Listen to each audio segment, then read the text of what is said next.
Kata saya punya guru Syahidul Ghurba Al-Habib Haidar bin Mahsan Al-Hinduan, orang khusyuk, orang soleh itu bukan hanya di dalam sholat, di luar sholat mereka khusyuk. Hatinya tidak pernah jauh dari Allah Subhanahu wa ta'ala. Kenapa Habib? Setiap kita sholat mesti khusyuk, mesti hadir hati kita. Kalau tidak bisa, paksa. Kenapa?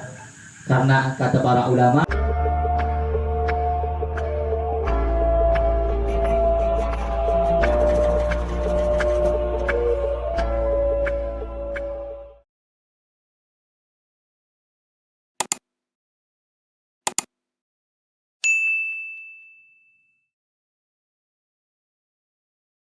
وسلم وبارك وكرم ومجد وعظم على سيدنا محمد وعلى آله وصحبه وبارك وسلم أجمعين. أما بعد، سبحانك لا علم لنا إلا ما علمتنا إنك أنت العليم الحكيم وتب علينا إنك أنت التواب الرحيم. لا حول ولا قوة إلا بالله العلي العظيم. أما بعد، بسم الله الرحمن الرحيم. قال المصنف رحمه الله ونفعنا به وبعلومه في الدارين آمين، إلى أن قال: فصل: وكن أيها المريد في غاية الاعتناء بإقامة الصلوات الخمس بإتمام قيامهن وقراءتهن وخشوعهن وركوعهن وسجودهن وسائر الأركان وسنانهن، وأشعر قلبك قبل دخول في الصلاة عظمة من تريد الوقوف بين يديه جل وعلا، واحذر أن تناجي ملك الملوك وجبار الجبابير بقلب لاهٍ مسترسل في أودية الغفلة والوساوس جائل في ميادين الخواطر والأفكار الدنيوية، فتستوجب المقت من الله والطرد عن باب الله تعالى. فقد قال عليه الصلاة والسلام: إذا قام العبد إلى الصلاة أقبل الله عليه بوجهه، فإذا التفت إلى ورائه يقول الله تبارك وتعالى: يا ابن آدم، التفت إلى من هو خير له مني، فإن التفت ثانية قال مثل ذلك، فإن التفت ثالثة أعرض الله عنه، أو كما قال النبي صلى الله عليه وآله وصحبه وسلم. Bismillahirrahmanirrahim. Alhamdulillah, segala puja dan puji syukur kehadirat Allah Subhanahu wa ta'ala.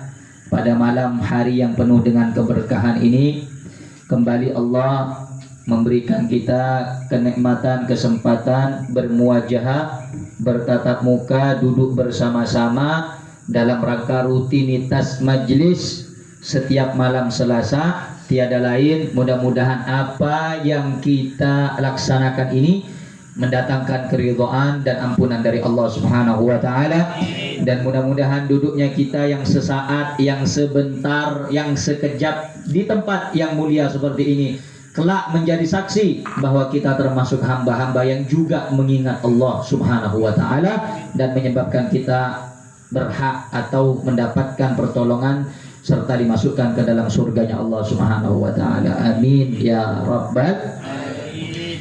Al-Imam Abdullah Al-Haddad, beliau menjelaskan di dalam kitabnya pada penjelasan dan fasal-fasal sebelumnya.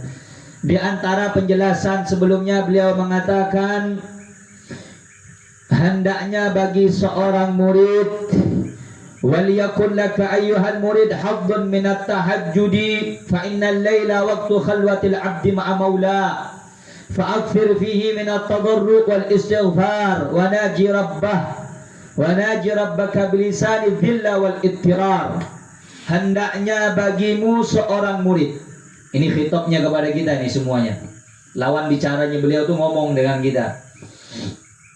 Beliau mengatakan, hendaknya engkau, bagimu wahai seorang murid, memiliki bagian hadzun minat tahajud, memiliki bagian kesempatan dari pada waktu malam tahajud, harus punya kita walaupun rakaatain, 2 rakaat. Kenapa? Fa innal laila waktu khalwatil abdi ma'a maula. Karena waktu malam itu kata beliau waktu menyendirinya atau bermesraannya seorang hamba dengan penciptanya Allah Subhanahu wa taala. Fa aktsir fihi minat tadarru' wal istighfar. Perbanyaklah di waktu tersebut engkau merendah diri dan memohon ampun kepada Allah. Jadi kalau orang biasanya menyibukkan waktu malamnya dengan lalai dan lupa, maka setidaknya kata para ulama, man qama bi asyri ayatin lam tuktab minal ghafilin. Lam yuktab minal ghafilin. Siapa orang yang berdiri, maksudnya membaca yang di dalam sholatnya, membaca di dalam sholatnya 10 ayat saja, lam yuktab minal ghafilin, dia tidak termasuk orang yang dicatat orang yang lalai daripada Allah. 10 ayat ya, enggak usah banyak ini. Sampai sejus, wah jadi wali ini kalau sampai sejus. 10 ayat. Siapa yang melazimkan 10 ayat bangun, apalagi tengah malam. Habib saya tidak bisa tengah malam, Bib, siang, tak apa-apa. Baca 10 ayat. Lam yuktab minal ghafilin. Tidak akan dicatat termasuk orang yang Jadi kita diminta, ditekankan, diwanti-wanti, diwasiati, diberikan nasihat. Hendaknya bagi engkau wahai seorang murid punya bagian andil waktu di waktu malam untuk tahajud kepada Allah, melaksanakan ibadah. Karena waktu malam itu adalah waktu bermesraannya atau menyendirinya seorang hamba dengan Maula, penciptanya Allah Subhanahu wa taala. Sehingga kata beliau, setelah kita melakukan ibadah demi ibadah, maka mesti juga kita beralih kepada fasal berikutnya. Ada bab bagian berikutnya. Apa bab dan bagian berikutnya? Haruslah kita di dalam ibadah dan sholat kita memperhatikan, menjaga, serta bisa mengamati agar ibadah kita itu menjadi ibadah yang di sini kata beliau, wa kun ayyuhal murid fi ghayatil i'tina bi iqamatis salawatil khamsi. Hendaknya engkau sekalian wahai murid, ya, di dalam tujuanmu itu engkau harus punya pengawasan. Juga. Ya. Jadi orang murid itu mesti aja getocuna niat keinginan nah. Terlebih lagi enalekana otabah ketika dia melaksanakan sholat 5. Dengan cara apa kita Habib? Untuk bisa menjaga tujuan kita, niat kita agar menjadi baik. Bi'itmami qiyamihinna. Mesti kita menyempurnakan pada saat kita melaksanakan sholat. Memancing sempurna, cek mancing setengah. Biasanya bagi sebagian orang yang nyadar kebudi. Apalagi Ramadan dan puasa. Kalau udah puasa, perut kenyang. Kalau udah suruh takbir, berdiri posisi pada saat sholat nyadar. Bagi sebagian soagon saya kucingnya, mereka main soagon. Harus dengan sempurna. Kalau sudah berdiri pada saat sholat harus dengan keadaan sempurna. Sebagian bagi saya,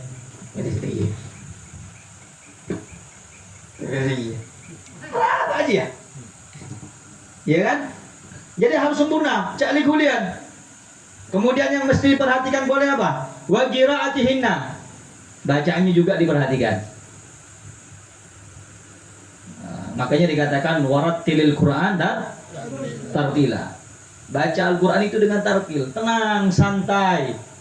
Tadabbur ma'anihi warattilhu khasyian, kata Al-Habib Abdullah Al-Haddad. Baca Al-Quran itu dengan tartil. Tadabbur ma'anihi, resapi, renungi makna-maknanya Al-Quran. Mun tak ngerti bacaan ayat-ayat Quran tak paham artinya apa, minimal jak laju. Udahlah tak tahu artinya, ndak paham pada ayat atau apa yang dia baca, bacanya ngebut boleh. Oh, apalagi pun hafal.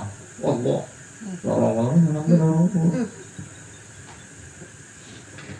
Lima menit selesai satu jus. Ya mun tepat tak apa kena. Mun tepat tak apa? Tak apa. Kalau benar tak masalah.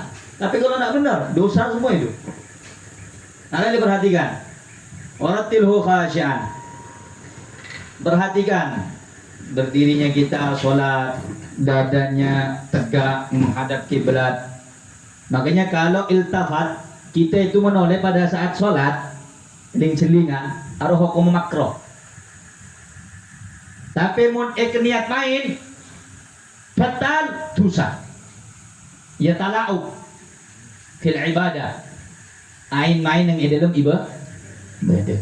Tahu cuma yang misalnya celing apa, jangan benar selama posisi de pakun ngatep de Ka'bah ke kiblat, tak apa, tak betal, tapi makro, ya mau sampai teran dia kena, apa sih namanya, bajang namanya, itu yang mesti diperhatikan. Tapi mau ageser, jadi bagian fikih, bagian fikih yang berbicara tentang syariat. Mun akuli ageser titik baik tangan ada kiblat batal. Karena kekapin anggota tubuhnya wajib ngadep kiblat. Tanam, ya sokok. Maka namun orang abajang menengok fiqhus shalah, tata cara sempurna bajang ro kudu ngadep kiblat kabeh. Maka men yang takbir juga agak etek kok si cita nih. Apa? Sopaji jari-jari juga menghadap kiblat. Mari bodi sudah iyo, sebagian macam-macam takbir. Bodi sudah iyo, bodi sudah ya Allah. Harus biasa. Was? Makanya guru, muntah guru lah ngerti. Sejajar, ben bau, bersengata aki sejajar ben kopeng. Ada riwayat.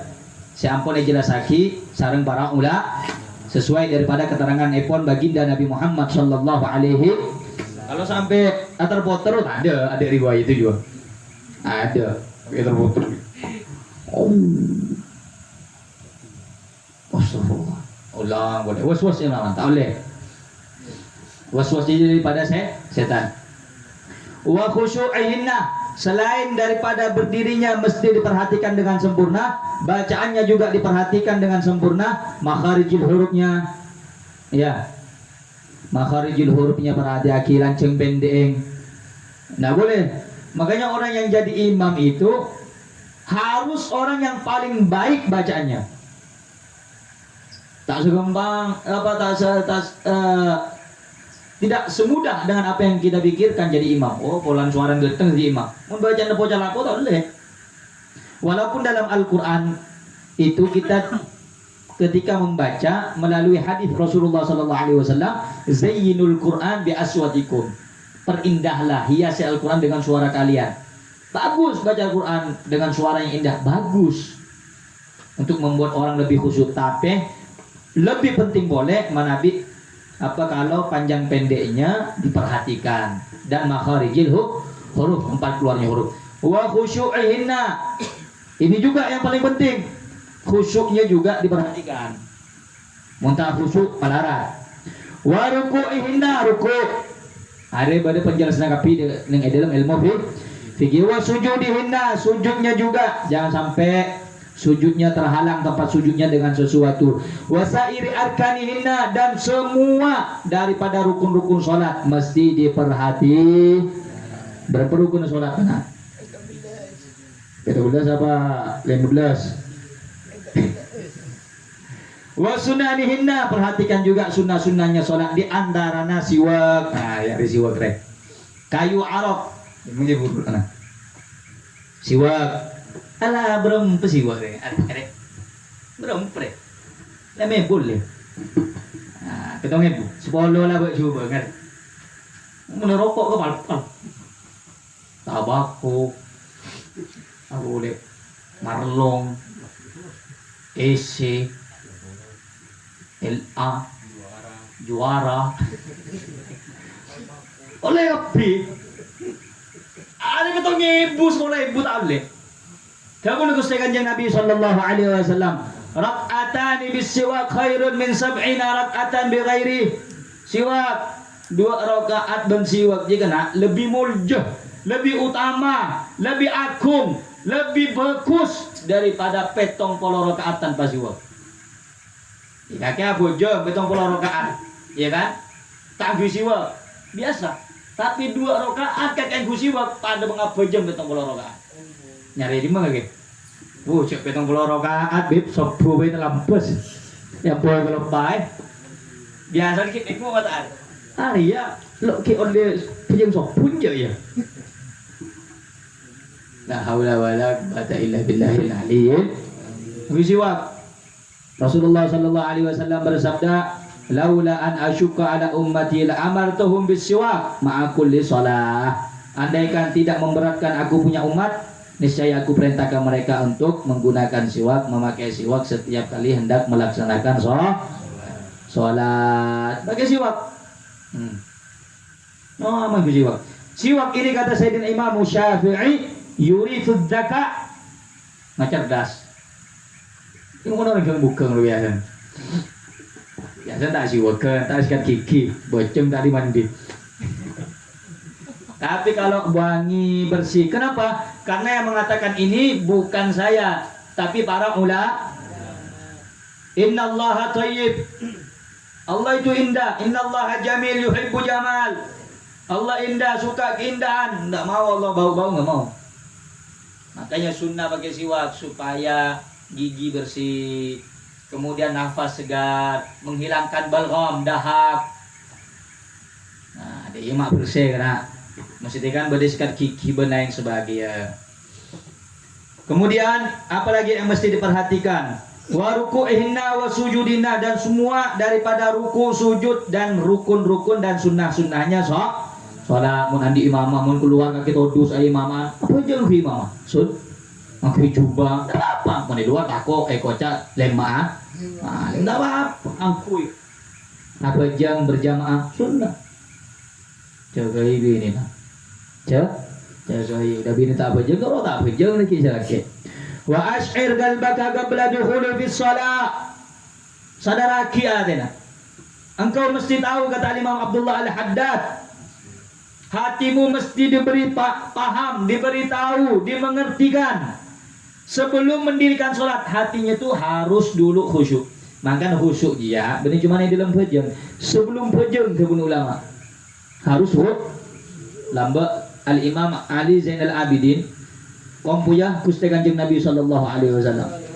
Ketika Rasulullah ketui potra Sayyidah Fatimah, paraji otaba pakabin sareng Sayyidina Ali andi potra Hasan wal Husain dalam riwayat Muhsin.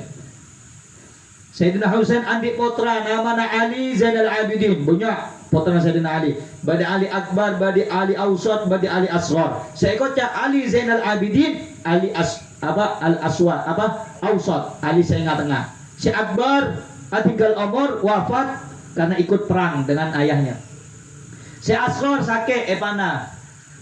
Di orang saya mau sodaka Sayyidina Husain waktu terjadi Karbala. Tetilah Ali Al-Awsat sebenarnya tengah. Ali raja, Ali tengah, Ali gini. Sayyidina Ali saya dengari saya selamat yang dalam pertempuran. Kenapa? Karena dalam keadaan sakit. Tak serang, tak badai. Tadi Ali Zainal Abidin ini kompoi atau bercicit epon Nabi Muhammad sallallahu alaihi wasallam.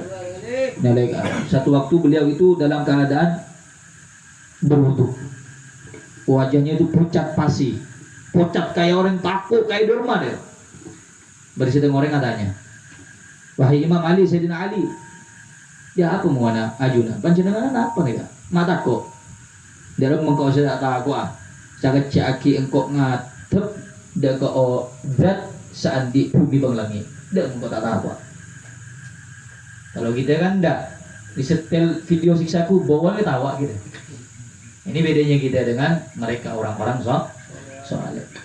Makanya di dalam sholat itu mesti penting kita khusyuk sebelum sholat.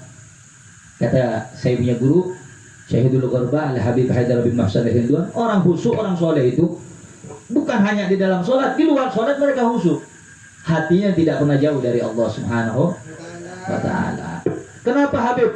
Setiap kita sholat mesti khusyuk, mesti hadir hati kita. Kalau tidak bisa paksa. Kenapa?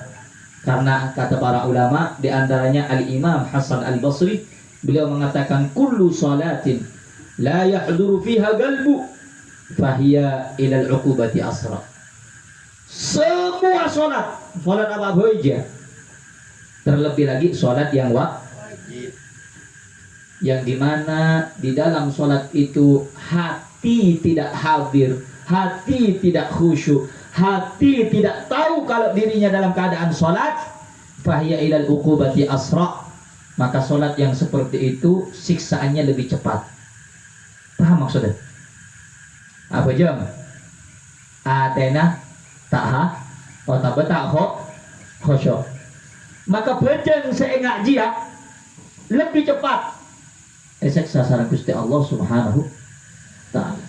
Si apa jeung teh esek apalagi saya tak fawailul lil musallin alladzina hum an salatihim sahun. Celaka, neraka wil, binasa, sengsara orang yang sholat. Maksudnya bagaimana Habib orang yang sholat? Alladzina hum an salatihim sahun, yang lalai. Makanya bedanya sholat kita dengan sholat orang soleh beda. Kalau orang soleh sholat, ya sholat betul-betul sholat, tak enggak selain. Kalau kita kan enggak. Sholat sekarang kadang ada rakaat ketelu keempat kan. Lebih bingung kan. Wow, akbar. Oh, kalau pay tak kunut gila. Padahal tahu siapa yang subuh aja. Aduh, kalau pay tak kunut gila. Siapa yang aku kena? Wa asyir qalbaka qabla dukhuli fi shalah adamat man turidul wuquf baina yaday jalla wa ala. Jadi orang sebelum apa dia kudu sadar atena. Fa khusyuk sebelum apa jam. Kenapa?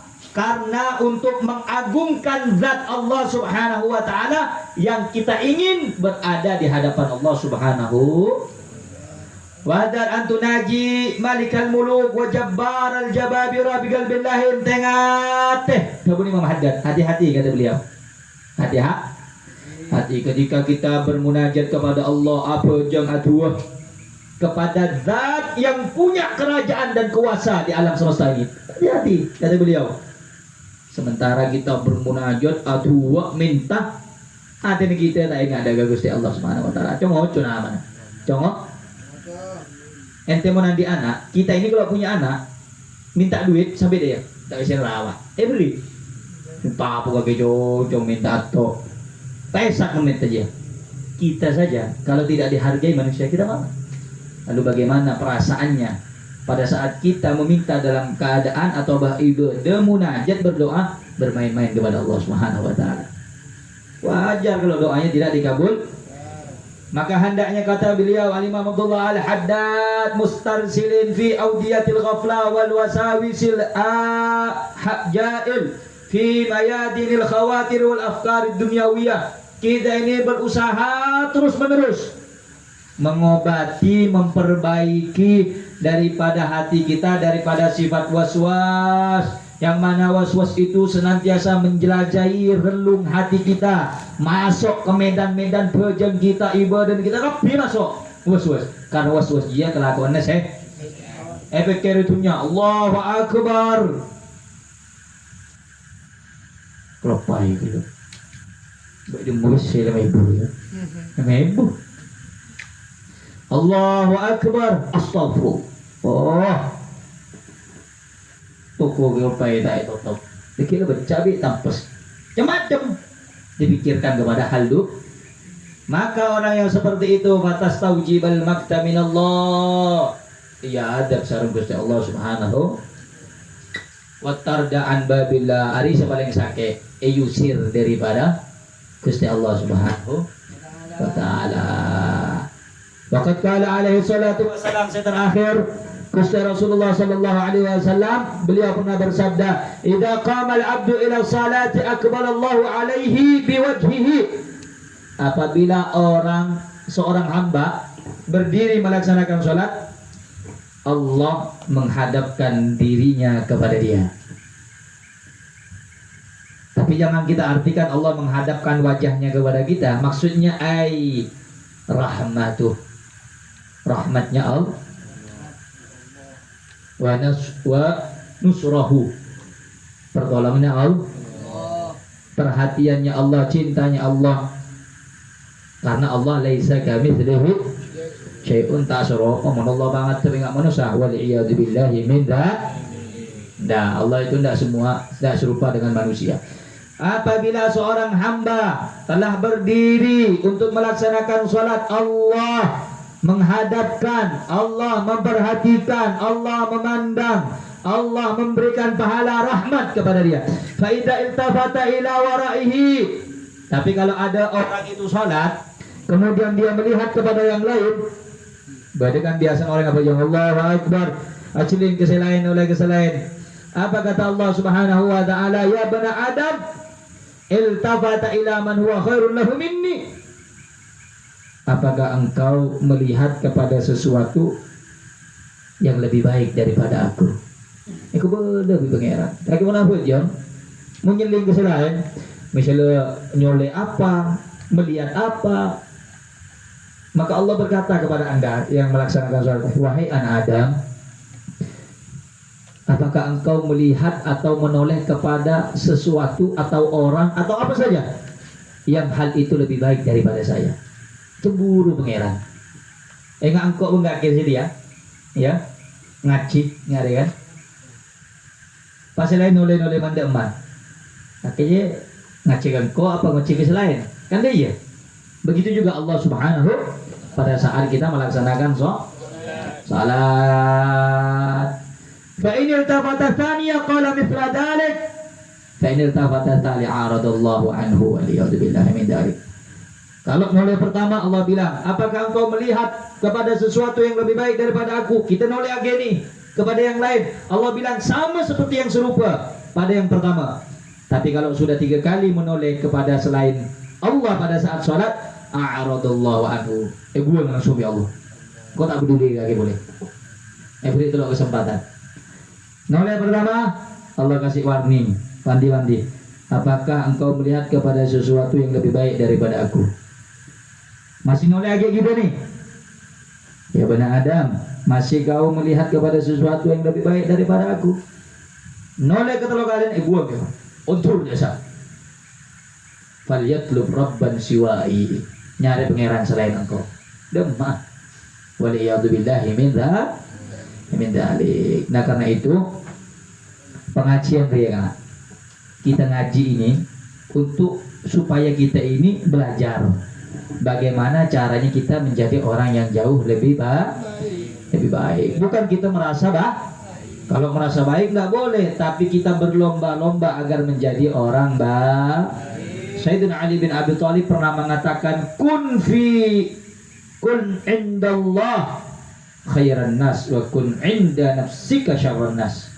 Jadilah kamu di sisi Allah manusia yang paling terbaik, tapi jadilah kamu bagi dirimu manusia yang paling manusia yang paling Maksudnya apa? Ketika kita ingin beribadah, pengen jadi orang yang martabatnya tinggi, agung di sisi Allah, ya sholat dengan sholat yang paling ibadah dengan ibadah yang paling wa kun inda nafsika syarrun nas. Tapi kalau kita melihat diri kita, jadikan diri kita orang yang paling Kenapa? Orang menyeling keabaan tibi ke badan tibi, tetapi orang yang paling mulia aja orang sepaling hina.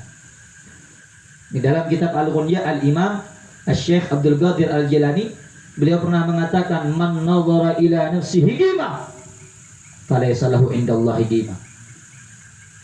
Siapa yang melihat kepada dirinya punya martabat, ada nilai, qimah, ada harga, maka dia tidak punya harga di hadapan Allah Subhanahu wa taala. Nah, kalau menyeling orang ini nyeling fisik aja, nyeling tampang tatuan preman. Aduh tak kira dari mana aja. Tidak boleh.